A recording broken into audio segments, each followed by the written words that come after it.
നമ്മൾ മുട്ട വെച്ചിട്ട് ഒരുപാട് ഐറ്റംസ് ഉണ്ടാക്കാറുണ്ടല്ലോ. അപ്പോൾ അതിൽ നിന്നൊരു വ്യത്യസ്തമായിട്ട് അതിൽ നിന്നൊരു ഒരു ചെറിയൊരു വ്യത്യസ്തമായിട്ടൊരു സ്നാക്കാണ് ഞാനിവിടെ ഉണ്ടാക്കുന്നത്. അപ്പോൾ നമുക്ക് വീഡിയോയിലേക്ക് പോകുന്നതിന് മുമ്പ് പുതിയതായിട്ട് കാണുന്ന വ്യൂവേഴ്സ് ആരെങ്കിലും ഉണ്ടെങ്കിൽ ഒന്ന് സബ്സ്ക്രൈബ് ചെയ്തിട്ട് കാണുക. ഇഷ്ടപ്പെടുകയാണെങ്കിൽ ഒന്ന് ലൈക്ക് ചെയ്യുക കേട്ടോ. മറ്റുള്ളവരിലേക്ക് ഷെയറും കൂടെ ചെയ്ത് കൊടുക്കുക. എന്നാൽ പിന്നെ നമുക്ക് വീഡിയോയിലേക്ക് പോകാം. അതിന് വേണ്ടിയിട്ട് ഞാനൊരു പാൻ അടുപ്പിലേക്ക് വെച്ചിട്ടുണ്ട് കേട്ടോ. അതിലേക്ക് സൺഫ്ലവർ ഓയിലാണ് ഒഴിച്ചു കൊടുക്കുന്നത്. വെളിച്ചെണ്ണയോ ഓയിലോ എന്താണെന്ന് വെച്ചാൽ ഒഴിച്ചു കൊടുക്കുക. അതൊന്ന് നന്നായിട്ട് ചൂടായിട്ട് വരുമ്പം ഒരു മീഡിയം സൈസ് വലുപ്പത്തിലുള്ള ഒരു 3 സവാളയാണ് കേട്ടോ. വലുതാണെങ്കിൽ 2 എടുത്താൽ മതി. അത് ഇട്ട് കൊടുത്തിട്ടുണ്ട് ചെറിയ ചെറിയ പീസസ് ആയിട്ട്. പിന്നെ കുറച്ച് ഇഞ്ചി വെളുത്തുള്ളി പേസ്റ്റ് അതും കൂടി ഇട്ട് കൊടുക്കുന്നുണ്ട്. പിന്നെ കുറച്ച് കറിവേപ്പിലയും പച്ചമുളക് ആവശ്യത്തിന് എരിവിനനുസരിച്ച് നിങ്ങൾക്ക് ആവശ്യമുള്ളതനുസരിച്ച് ഇട്ട് കൊടുക്കുക. ഇത്തിരി ഉപ്പും കൂടി ചേർത്തിട്ട് ഒന്ന് വഴറ്റിയെടുക്കുക കേട്ടോ. ഈ ഒരു പരുവത്തിൽ മതി. കൂടുതൽ ബ്രൗൺ കളർ ആവേണ്ട ആവശ്യമൊന്നുമില്ല കേട്ടോ. ജസ്റ്റ് ഒന്ന് വാടി വന്നാൽ മതി കേട്ടോ. അതിലേക്ക് ഇത്തിരി മഞ്ഞൾപ്പൊടി ഇട്ട് കൊടുക്കുക. ഒരു 1/4 ടീസ്പൂൺ മഞ്ഞൾപ്പൊടി മതി. അതും കൂടി ഇട്ട് കൊടുക്കുക. ഒരു 1/2 ടീസ്പൂണിൽ താഴെ മുളക് പൊടി, അതായത് കാശ്മീരിയാണ് ഞാൻ ഇട്ട് കൊടുത്തിരിക്കുന്നത്. നിങ്ങൾക്ക് എരിവുള്ളത് ആവശ്യമുണ്ടെങ്കിൽ അതും കൂടി ഇട്ട് കൊടുക്കുക കേട്ടോ. പിന്നെ കുറച്ച് ഗരം മസാല, കുരുമുളക് പൊടി ഉണ്ടെങ്കിൽ അതും കൂടി ഇട്ട് കൊടുക്കുക. ഇല്ലെങ്കിൽ അത് സ്കിപ്പ് ചെയ്തേക്ക് കേട്ടോ. എന്നിട്ട് നന്നായിട്ടൊന്ന് എല്ലാം കൂടെ ഒന്ന് യോജിപ്പിച്ചെടുക്കുക.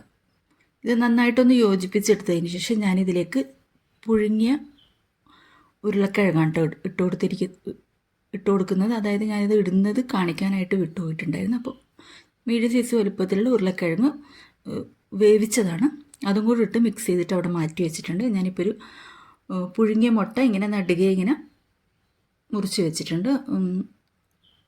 അപ്പോൾ അതിന് വേണ്ടിയിട്ട് പിന്നെ വേറെ അതവിടെ ഇരിക്കട്ടെ. അപ്പോൾ നമുക്കിതിന് വേണ്ടിയിട്ട് ഒരു 3-4 ടേബിൾ സ്പൂണ് മൈദപ്പൊടി ഒന്ന് അത്ര ലൂസല്ലാത്ത രീതിയിൽ ഒന്ന് കലക്കിയെടുക്കാം കേട്ടോ. അതും കൂടെ കലക്കിയെടുത്തതിന് ശേഷം നമുക്ക് ഈ മുട്ടയിൽ നമ്മൾ നേരത്തെ ഉണ്ടാക്കി വെച്ചിരിക്കുന്ന ഉരുളക്കിഴങ്ങിൻ്റെ മിക്സ് ഉണ്ടല്ലോ, അതൊന്ന് കവർ ചെയ്തെടുക്കണം. അത് ഫുള്ളായിട്ട് കവർ ചെയ്യണമെങ്കിൽ കവർ ചെയ്യുക. അതല്ല ഈ മോൾ ഭാഗം മാത്രം വെച്ചാൽ മതിയെങ്കിൽ അങ്ങനെയും ചെയ്യാം കേട്ടോ. ഓരോരുത്തരുടെ ഇഷ്ടമനുസരിച്ച് ചെയ്ത് കൊടുക്കാം കേട്ടോ. ഇത് ഈ ഒരു പരുവത്തിൽ ഇങ്ങനെ വെച്ച് കൊടുക്കുക. അതുപോലെ തന്നെ പുറകുവശത്തും വെച്ച് കൊടുക്കുക. ഈ പുറകുവശത്ത് ആവശ്യമില്ല എങ്കിൽ ഫ്രണ്ടിൽ മാത്രം ഇങ്ങനെ നന്നായിട്ട് പ്രസ് ചെയ്ത് പിടിപ്പിച്ച് വെക്കുക കേട്ടോ. ഇതിപ്പോൾ ഞാനിപ്പോൾ ഒരു ചെറിയൊരു ബോൾ രൂപത്തിലാക്കിയിട്ട് ഫുള്ളായിട്ട് മുട്ട കവർ ചെയ്യുന്ന രീതിയിലാണ് ചെയ്തിരിക്കുന്നത്. എന്നിട്ട് ഒരു നമ്മുടെ പൂരിയൊക്കെ പരത്തൂലേ, ആ ഒരു വലുപ്പത്തിൽ ഒരു പൂരിയുടെ മാവ് കുഴച്ചിട്ട് അങ്ങനെ പരത്തി വെക്കുക. എന്നിട്ട് നടുകയിൽ നിന്ന് ഒന്ന് കീറി കൊടുക്കുക കേട്ടോ. ഈ ഒരു കാണുന്ന രീതിയിൽ ഒന്ന് കീറി കൊടുക്കുക കേട്ടോ. കണ്ടോ, ഈ ഒരു രീതിയിലൊന്ന് കീറി കൊടുക്കുക. എന്നിട്ട് നമുക്കിതൊന്ന് ഞാനിപ്പോൾ ഈ കാണിക്കുന്ന പോലെ ഒന്ന് കവർ ചെയ്തെടുക്കുക. അതിൻ്റെ മുകളിൽ വെച്ചിട്ട് തന്നെ കവർ ചെയ്ത് ചിറ്റിച്ച് ഇങ്ങനെ എടുക്കുക കേട്ടോ. അപ്പോൾ അതിൻ്റെ ഈ ഒരു ഭാഗം കാണുന്ന ആ ഒരു പോർഷന് ഓപ്പൺ ആയിട്ട് തന്നെ ഉണ്ടാവും. ഇങ്ങനെ പതുക്കെ ചിറ്റിച്ച് കൈ വെച്ച് തന്നെ ചിറ്റിച്ചെടുക്കുക കേട്ടോ.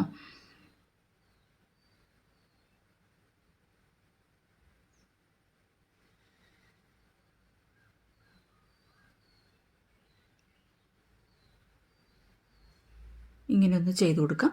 അങ്ങനെ നമുക്കിതെല്ലാം കൂടെ ഒന്ന് ഇങ്ങനെ ചെയ്തെടുത്തിട്ട് ഇതൊന്ന് എണ്ണയിലിട്ട് ഫ്രൈ ചെയ്തെടുക്കണം.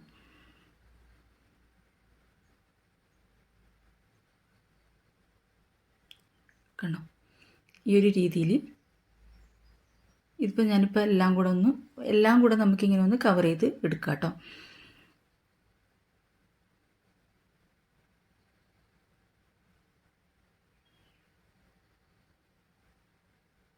ഉണ്ടോ, അപ്പോൾ ഞാനിവിടെ എല്ലാം ഒന്ന് ഇതുപോലെ മാവിൽ കവർ ചെയ്തെടുത്തിട്ടുണ്ട്. ഇനി നമുക്ക് എണ്ണയൊന്ന് ചൂടാവുന്ന സമയത്ത് ഇവിടെ കലക്കി വെച്ചിരിക്കുന്ന മൈദപ്പൊടി ഉണ്ടല്ലോ, അതിലേക്കൊന്ന് ഡിപ്പ് ചെയ്തിട്ട് അതായത് ആ ഓപ്പണായ താഴ്ഭാഗം മാത്രം ഓപ്പണായിരിക്കുന്ന ആ താഴ്ഭാഗം മാത്രം മൈദയിലേക്കൊന്ന് മുക്കിയിട്ട് നിങ്ങൾക്ക് റസ്ക് പൊടിയോ ബ്രെഡിൻ്റെ പൊടിയോ അങ്ങനെ എന്തെങ്കിലും ഉണ്ടെങ്കിൽ അതിലും കൂടെ ഒന്ന് ഡിപ്പ് ചെയ്യുന്നത് നല്ലതായിരിക്കും കേട്ടോ. ഞാനിപ്പോൾ അതൊന്നും ചെയ്യുന്നില്ല. ഇപ്പോൾ എണ്ണ നന്നായിട്ട് ഓയിൽ ഒഴിച്ചു കൊടുത്ത് അത് നന്നായിട്ട് ചൂടായിട്ട് വരുമ്പോൾ മീഡിയം ഫ്ലെയിമിലേക്ക് ആക്കുക കേട്ടോ. എന്നിട്ട് ആ മൈദയിലേക്ക് ഒന്ന് ഡിപ്പ് ചെയ്തിട്ട് ആ ഒരു അടിഭാഗം താഴെ വരുന്ന രീതിയിൽ ഒന്ന് വെച്ച് കൊടുക്കാം. മീഡിയം ഫ്ലെയിമിൽ എല്ലാ വശവും ഒന്ന് ചെറിയൊരു ഗോൾഡൻ കളർ ആവുന്നത് വരെ നമുക്കൊന്ന് വെയിറ്റ് ചെയ്യാം. ഇങ്ങനെ എല്ലാം ഒന്ന് ഫ്രൈ ചെയ്തെടുക്കാം. അപ്പോൾ ഇതുവരെ ഇങ്ങനെ ഒന്ന് ട്രൈ ചെയ്ത് നോക്കിയിട്ടില്ലെങ്കിൽ നിങ്ങൾ ഒന്ന് തീർച്ചയായിട്ടും ഒന്ന് ട്രൈ ചെയ്ത് നോക്കുക കേട്ടോ. എന്നിട്ട് എൻ്റെ ഫീഡ്ബാക്ക് തീർച്ചയായിട്ടും അറിയിക്കണം. ഈ ഒരു നോമ്പ് കാലത്ത് അടിപൊളി ഒരു വ്യത്യസ്തമായ ഒരു സ്നാക്കും കൂടിയാണല്ലോ. അപ്പോൾ ട്രൈ ചെയ്ത് നോക്കിയിട്ട് എൻ്റെ ഫീഡ്ബാക്ക് തീർച്ചയായിട്ടും അറിയിക്കുക കേട്ടോ. അറിയിച്ചിട്ട് മറ്റുള്ളവരിലേക്ക് ഷെയർ ചെയ്ത് കൊടുക്കുക. ലൈക്ക് ചെയ്യാനായിട്ട് ആരും മറന്നു പോകരുത്. അപ്പം സബ്സ്ക്രൈബ് ചെയ്താലും മാത്രമേ കാണുന്നവർ എൻ്റെ പുതിയ വീഡിയോസ് ഇടുമ്പോൾ നിങ്ങൾക്ക് നോട്ടിഫിക്കേഷനായിട്ട് വരത്തുള്ളൂ. അപ്പം സബ്സ്ക്രൈബ് ചെയ്യാതെ കാണുന്ന ആരെങ്കിലും ഉണ്ടെങ്കിൽ പ്ലീസ് ഒന്ന് സബ്സ്ക്രൈബ് ചെയ്തിട്ട് കാണാം കേട്ടോ. ഇതാ ഈ ഒരു രീതിയിലാവുമ്പോൾ നമുക്ക് ഇത് കോരി മാറ്റാം. കണ്ടോ, ഫുള്ളായിട്ട് കവറായിട്ട് വന്നിട്ടുണ്ട്. ഇനി നമുക്കെല്ലാം ഒന്ന് കോരി വേറൊരു പാത്രത്തിലേക്ക് മാറ്റിയെടുക്കാം കേട്ടോ. മീഡിയം ഫ്ലെയിമിൽ വെച്ചിട്ട് വേണം നിങ്ങളിത് ചെയ്തെടുക്കാനായിട്ട്, അല്ലെങ്കിൽ ആ പുറമേയുള്ള ആ ഒരു മാവിൻ്റെ കവറിങ് പെട്ടെന്ന് കരിഞ്ഞു പോകും. അതുകൊണ്ടാണ് മീഡിയം ഫ്ലെയിമിൽ തന്നെ വെച്ചിട്ട് ചെയ്യണമെന്ന് പറയുന്നത്.